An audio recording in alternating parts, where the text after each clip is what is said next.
Hola amigos de Logical, ¿cómo están? El día de hoy aquí te vengo a acompañar, yo soy Luis Trillo y venimos a comenzar un capítulo súper importante. Hoy vamos a empezar a ver aquellos compuestos que ya van ligados con los seres vivientes o con la materia viviente.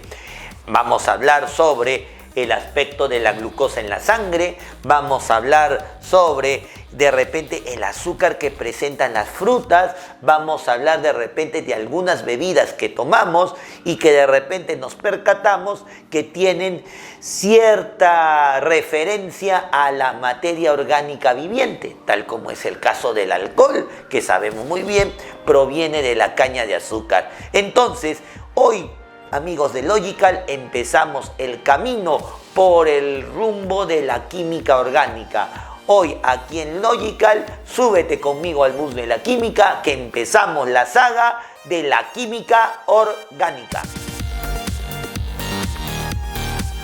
Vamos a empezar una nueva saga, un nuevo camino a recorrer, el camino de la química orgánica.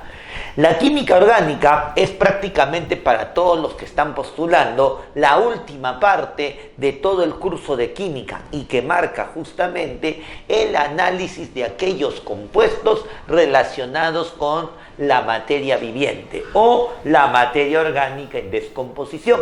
Entonces, vamos a analizar la química orgánica conociendo el día de hoy sus aspectos generales. Esto es, vamos a hablar las generalidades que la química orgánica nos permite conocer. ¿De acuerdo? Lo primero es que la química orgánica también se conoce como la química del carbono. Esto nos da a entender de que el elemento principal de estudio en esta parte de la química es el carbono. El carbono como elemento patrón, como elemento matriz, sin él no existiría la química orgánica. Pero el carbono tiene a sus amigos, es como la Liga de la Justicia. En este caso, los amigos del carbono vendrían a ser los elementos biogenésicos u organógenos.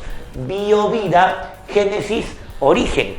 Según un biólogo científico llamado Oparin nos establece de que los seres vivientes se dieron origen gracias a la reacción de 4 elementos, los llamados bioelementos, que es el CHON, que tú conoces, carbono, hidrógeno, oxígeno y nitrógeno. Quiere decir que en la química orgánica, aparte de considerar al carbono como el elemento patrón, el elemento matriz, tenemos que agregar al hidrógeno, al oxígeno y al nitrógeno. Ahora, en algunos compuestos también aparecerá la presencia de fósforo y azufre. Es por eso que también se les incluye dentro del estudio de la química orgánica. Pero más que todo el fósforo y azufre por una cuestión de factor de seguridad. Te comentaré que, por ejemplo, el gas propano, el gas de cocina, originalmente no tiene aroma, no genera aroma. Pero, profe, yo me doy cuenta cuando hay fuga de gas, el aroma que se está expeliendo me da a entender de que hay fuga de gas. Es que el aroma que tú percibes realmente no es el propano, sino es el azufre que está inyectado en el gas propano. Por eso es que también se le conoce como mercaptano. Por ahí puedes hacer la similitud entre el aroma del gas propano con el aroma que expelen las cebollas. Son muy similares. ¿Por qué? Porque en ambos casos encontramos azufre. Es por eso que fósforo y azufre actuarían como una especie de factor de seguridad. Ante sustancias inodoras, ellos nos permiten detectar una posible fuga o un posible desplazamiento de estos compuestos orgánicos. Entonces, un compuesto orgánico tiene que tener carbono, un compuesto orgánico estudia o manifiesta la presencia del CHON, carbono, hidrógeno, oxígeno, nitrógeno, y el fósforo y el azufre como adicionales. Ahora, una cualidad que tienen los compuestos orgánicos, y te lo comenté presentando, es que se obtienen o forma parte de materia orgánica viviente o en descomposición. La química orgánica enfoca compuestos que provienen de materia viviente, así como yo. Mi sangre proviene de materia viviente, mi orina proviene de materia viviente, pero también puede ser materia orgánica en descomposición. Nosotros sabemos que la materia orgánica libera un gas que es el metano. Se sabe, por ejemplo, que en la Antártida, debajo de esa gran capa de hielo, hay bolsones y bolsones de metano, que si la capa de hielo se sigue adelgazando por el efecto invernadero, por el calentamiento global, esos bolsones de metano en algún momento van a aflorar a la superficie. Imagínate el problema enorme que habría si es que este metano combustiona. Pero eso se ha generado debido a la materia orgánica en descomposición. Entonces, los compuestos orgánicos provienen o forman parte de materia orgánica viviente o en descomposición. Como tiene la presencia de carbono, hidrógeno, oxígeno, nitrógeno, entonces esencialmente son compuestos covalentes, a excepción de algunos compuestos como los jabones que presentan sodio y que presentan potasio. Tú sabes que los jabones justamente les agregan sodio y potasio, y eso es lo que causa la resequedad en la piel. Por eso se le conoce jabón duro. Ya lo hablaremos cuando trabajemos la parte de saponificación. Pero en este caso entender que la mayoría, básicamente un compuesto orgánico es covalente por la presencia de no metales, y por ahí algunos van a tender a ser iónicos debido a la presencia del sodio y a la presencia del potasio. Algunos metales que hacen que el compuesto se vuelva iónico. ¿Ok? Muchos de ellos, la mayoría, por no decir casi todos, son insolubles en agua. No se pueden disolver en agua debido a su carácter covalente, a su carácter apolar. Pero son solubles en líquidos como el benceno o el tetracloruro de carbono. ¿De acuerdo? Por ejemplo, las grasas no se suelen disolver en agua. Las grasas son compuestos orgánicos, ya lo veremos en las funciones oxigenadas y hablaremos de los ácidos grasos.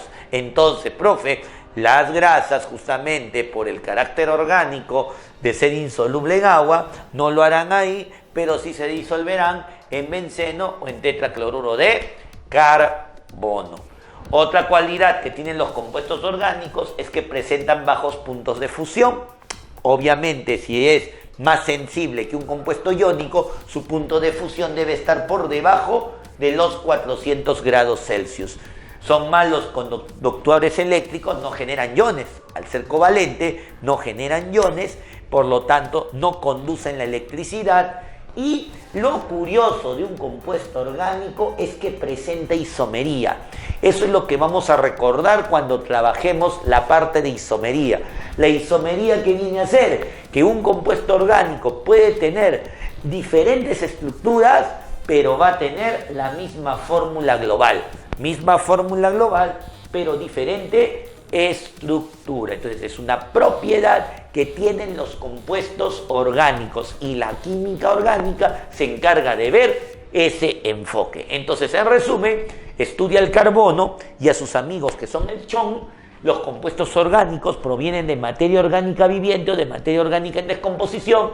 Son covalentes, a excepción de algunos que presenten metales y harán que tengan carácter iónico. Son insolubles en agua, generalmente en benceno, tetracloruro de carbono. Tienen bajos puntos de fusión por debajo del compuesto iónico. Son malos conductores eléctricos y presentan el fenómeno, la propiedad de la isomería. Misma fórmula global, pero diferente estructura. Conocido ello sobre las cualidades generales que presenta la química orgánica, nos preguntamos, entonces, los científicos que por ahí empezaron a idealizar estas propiedades que tomaron en cuenta y que establecieron para poder sentar el principio de la química orgánica. Entonces tenemos dos teorías que abocan esa investigación. El origen de la química orgánica se centra en dos personajes, Jacobo Berzelius y Frederick Wöhler, según la traducción que tengamos en nuestras bibliografías. La teoría vitalista plantea que Jacobo Berzelius establece que las sustancias orgánicas provienen de materia orgánica. Lo que te comenté hace un momento, si la materia es orgánica, las sustancias que provienen de esta serán sustancias orgánicas. Tiene un sentido lógico. Si algo es orgánico, lo que se produce o lo que se genera de este debe ser orgánico. y a eso se le conoce como la llamada fuerza vital. Por ejemplo, yo soy materia orgánica, yo tengo sangre en mi interior, la sangre que es parte mía es una sustancia que proviene ¿de qué? De un ser orgánico, de un material orgánico, por lo tanto la sangre sería una sustancia orgánica y tú sabes muy bien que la sangre tiene un componente que es la glucosa y la glucosa es un componente orgánico. Profe, de repente por ahí el azúcar que tiene una fruta, ese dulcecito que tiene una fruta es la fructosa y por ahí la fructosa también será una sustancia orgánica. La papa, profe, genera una sustancia media gomosa que es el almidón. El almidón también será una sustancia orgánica. ¿Por qué? Porque proviene de materia orgánica. Entonces las sustancias orgánicas, según Berzelius, provienen de materia orgánica. Sin embargo, Federico Wöhler establece más adelante que las sustancias orgánicas se pueden sintetizar en el laboratorio a partir de sustancias inorgánicas, de sustancias que no tienen que ver nada con el ser vivo, permiten generar sustancias orgánicas, pero eso sí, llevándolas al laboratorio. Por eso se le considera la teoría artificial. Y justamente Wöhler lo comprueba haciendo que una sustancia conocida como cianato de amonio de carácter orgánico en estado sólido es calentado y al ser calentado provoca la formación de la urea, de la carbodiamida. Esta urea, debe recordar que es el componente principal de la orina y al ser el componente principal de la orina, por lo que dijo Berzelius, deriva de una materia orgánica viviente. Por lo tanto, debe ser una sustancia orgánica. Solo que esta sustancia orgánica fue hecha a partir de una sustancia inorgánica y fue hecha en el laboratorio. Por lo tanto, Wöhler comprueba con ello de que las sustancias orgánicas podemos establecerlas de modo artificial a partir de la presencia de sustancias inorgánicas. Es por ello que al día de hoy escuchamos de caucho sintético, caucho artificial, caucho que cumple con el parecido del caucho extraído de los árboles, pero que ahora lo hacemos de modo artificial, ¿no? También hemos escuchado de repente por ahí algunos productos que por ahí pecamos el hecho de decirle jugos, y no son jugos, sino son bebidas refrescantes con sabor a. Profe, tanto nombre complejo, es que es verdad. Si fuese jugo, el jugo solamente está hecho de fruta. Y estas bebidas que te venden en los supermercados, pues tú revisas y lo que contienen son acidificantes, contienen emulsificantes, contienen sorbato, contienen una serie de componentes que si tú le preguntas a la fruta, ¿tú tienes eso? Ella te va a decir no. Entonces a eso no le puedes llamar jugo, pero es un equivalente al jugo que tú tomas. Las sustancias orgánicas pueden fabricar un equivalente, o las sustancias inorgánicas pueden fabricar un equivalente al orgánico en el laboratorio. Entonces, muchachos, la teoría vitalista, la sustancia orgánica proviene de materia orgánica viviente y la teoría artificial nos dice que las sustancias orgánicas se pueden sintetizar en el laboratorio de modo artificial, generando el componente principal de ese producto orgánico o de repente un equivalente orgánico al original, pero de modo artificial.